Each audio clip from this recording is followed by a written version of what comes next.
भारतीय संविधान का अनुच्छेद 132 सर्वोच्च न्यायालय की अपीलीय अधिकारिता article 132 of the Indian constitution appellate jurisdiction of the supreme court. अनुच्छेद 132 का सार। अनुच्छेद 132 भारतीय संविधान का एक महत्वपूर्ण अनुच्छेद है जो सर्वोच्च न्यायालय सुप्रीम कोर्ट को उच्च न्यायालयों हाई कोर्ट्स के फैसलों के खिलाफ अपील सुनने की शक्ति प्रदान करता है। यह अपील तब की जा सकती है जब उच्च न्यायालय यह प्रमाणित करे कि मामले में संविधान की व्याख्या से संबंधित कानून का कोई महत्वपूर्ण प्रश्न शामिल है। अनुच्छेद 132 का विवरण। अनुच्छेद 132(1) के अनुसार किसी भी उच्च न्यायालय के किसी भी फैसले, डिक्री या अंतिम आदेश के खिलाफ सर्वोच्च न्यायालय में अपील की जा सकती है, चाहे वह दीवानी, सिविल हो, आपराधिक, क्रिमिनल हो या अन्य कार्यवाही हो, यदि उच्च न्यायालय यह प्रमाणित करता है कि मामले में संविधान की व्याख्या से संबंधित कानून का कोई महत्वपूर्ण प्रश्न शामिल है। अनुच्छेद 132(2) के अनुसार यदि उच्च न्यायालय ऐसा प्रमाण पत्र देने से इनकार करता है तो सर्वोच्च न्यायालय, यदि वह संतुष्ट है कि मामले में संविधान की व्याख्या से संबंधित कानून का ऐसा महत्वपूर्ण प्रश्न शामिल है, तो वह विशेष अनुमति याचिका स्पेशल लीव पिटीशन दायर करने की अनुमति दे सकता है और मामले को सुनने के लिए बुला सकता है। सरल शब्दों में, मान लीजिए कि एक उच्च न्यायालय ने किसी मामले में फैसला सुनाया है और उस मामले में संविधान के किसी प्रावधान की व्याख्या को लेकर कोई महत्वपूर्ण सवाल उठ रहा है। यदि उच्च न्यायालय खुद ही यह महसूस करता है कि यह सवाल महत्वपूर्ण है, तो वह एक प्रमाण पत्र जारी कर सकता है जिसके आधार पर उस फैसले के खिलाफ सीधे सर्वोच्च न्यायालय में अपील की जा सकती है। अगर उच्च न्यायालय प्रमाण पत्र जारी करने से इनकार करता है तो भी हारने वाला पक्ष सर्वोच्च न्यायालय में विशेष अनुमति याचिका दायर कर सकता है। यदि सर्वोच्च न्यायालय को लगता है कि मामले में संविधान की व्याख्या से जुड़ा एक महत्वपूर्ण सवाल है, तो वह उच्च न्यायालय के फैसले पर विचार करने के लिए मामले को अपने पास बुला सकता है। व्यावहारिक उदाहरण। उदाहरण 1।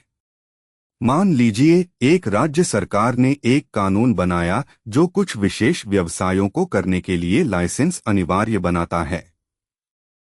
एक व्यक्ति, राम, इस कानून को चुनौती देता है, यह तर्क देते हुए कि यह कानून संविधान के अनुच्छेद 19(1) के तहत दिए गए उसके व्यवसाय करने के मौलिक अधिकार का उल्लंघन करता है। उच्च न्यायालय इस मामले में सरकार के पक्ष में फैसला सुनाता है।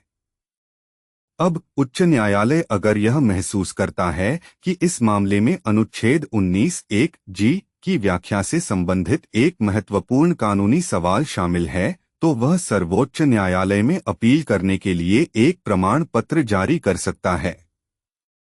राम इस प्रमाण पत्र के आधार पर सीधे सर्वोच्च न्यायालय में अपील कर सकता है। उदाहरण 2। मान लीजिए श्यामा नामक एक महिला ने दहेज उत्पीड़न के आरोप में अपने पति के खिलाफ मुकदमा दायर किया। उच्च न्यायालय मामले को खारिज कर देता है। श्यामा का मानना है कि उच्च न्यायालय ने दहेज निषेध अधिनियम और भारतीय संविधान के अनुच्छेद 14 समानता का अधिकार की गलत व्याख्या की है। हालांकि उच्च न्यायालय श्यामा को सर्वोच्च न्यायालय में अपील करने के लिए प्रमाण पत्र जारी करने से इनकार कर देता है। इस स्थिति में श्यामा सर्वोच्च न्यायालय में एक विशेष अनुमति याचिका स्पेशल लीव पिटीशन (SLP) दायर कर सकती है।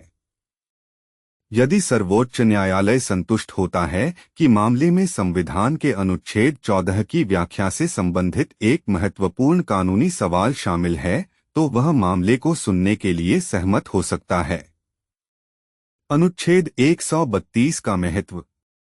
अनुच्छेद 132 संविधान की सर्वोच्चता को बनाए रखने और यह सुनिश्चित करने में महत्वपूर्ण भूमिका निभाता है कि संविधान की व्याख्या पूरे देश में समान रूप से हो। यह सर्वोच्च न्यायालय को यह सुनिश्चित करने की शक्ति देता है कि उच्च न्यायालय संविधान के प्रावधानों की सही व्याख्या कर रहे हैं। यह नागरिकों के अधिकारों की रक्षा करने और कानून के शासन को बनाए रखने में भी मदद करता है। निष्कर्ष: अनुच्छेद 132 सर्वोच्च न्यायालय को संविधान की व्याख्या से संबंधित महत्वपूर्ण कानूनी प्रश्नों को सुनने और उन पर निर्णय देने की शक्ति प्रदान करता है। यह संविधान के प्रावधानों की सही व्याख्या सुनिश्चित करने और देश में कानून के शासन को बनाए रखने के लिए एक महत्वपूर्ण उपकरण है। यह उच्च न्यायालयों के फैसलों के खिलाफ अपील करने के लिए एक महत्वपूर्ण मार्ग प्रदान करता है जब संविधान की व्याख्या का सवाल उठता है।